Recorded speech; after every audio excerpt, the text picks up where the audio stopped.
salmon curry looks so good. Let me show you how. These are the ingredients. You need salmon, mushroom, garlic, shallot, green curry, coconut milk, and also Asian squash. You also need galanga and kaffir lime leaf. We'll cut up the mushroom. You can cut the tip here and then cut in half. If you want to cut it smaller, you can also do that too. But mushroom, normally when you cook them, they shrink. That's why I don't want to cut too small. And the mushroom here, I cleaned it already before I cut it. After now, we can start to mince some garlic and shallots. You can put a few shallots or one small red onion. Now we can mince some garlic. This is one bulb of garlic. Onion, I'm going to put one large, cut them into wedges. And because I have some leftover red onion, I will also put that as well, but you don't have to. For the Asian squash, you just need a small one, a small size. It's my Asian squash. After I take out all the seed, it's about 700 grams. If you don't want to put the squash, you also can put potato. And for the squash skin, I like to only peel in section to make it spotty like this. So when you start to cook them, the skin will hold the squash together. If you peel off the skin in spots, so this way when you cut it, there will be some spots that have no skin, some spots that have skin. It will help the squash not become too mushy when it's cooked. Cut it into small chunks like this. For substitution, if you don't want to use Asian squash, you can put baby potatoes.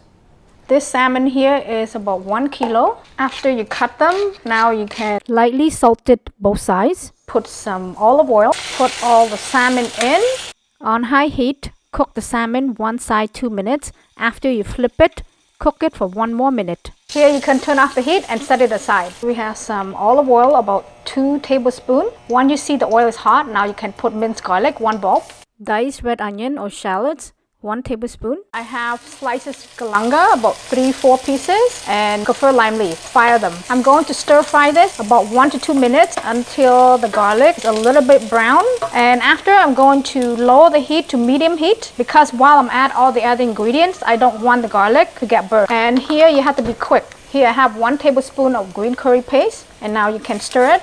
So again, here is our medium heat. Because you don't want the garlic and the curry paste to get burned. Just you want to mix them first. Okay, once you mix it a little bit already, coconut milk 1 can, and I'm going to leave a little bit. That's when we finish, we'll put the coconut milk last.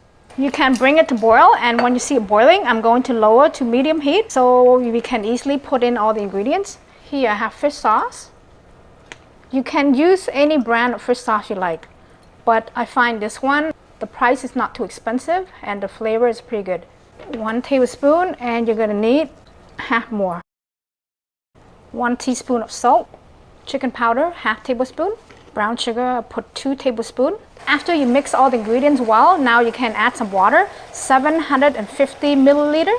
After you add the water, now you can add your Asian squash, 1 small one, or you can substitute 2 baby potatoes.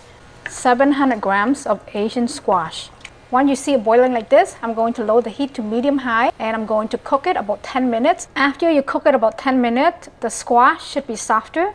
Now we can add the mushroom and the onion. Mushroom, I have about 200 grams. For onion, I have large. So you can put that all in. Turn it back to high heat and cook it for about a couple more minutes before you add in the fish. After a couple minutes, now you can add your cooked salmon. The reason you want to cook the salmon first, so the salmon can stay in one piece. After you add the fish, now you can add the coconut milk that left over. Here you can just scoop the sauce to put on top. You don't want to stir the fish too much. You want the fish to stay on top. If you keep on stirring them, the fish will break apart and it doesn't look that good. Okay, after you let it boil about a couple minutes, now you can turn off the heat. Put some cilantro if you like. Now the salmon curry is all done. Salmon curry. Here we go. Have some squash here. Put that on top. Some salmon. Find some mushroom. Sauce. And eat.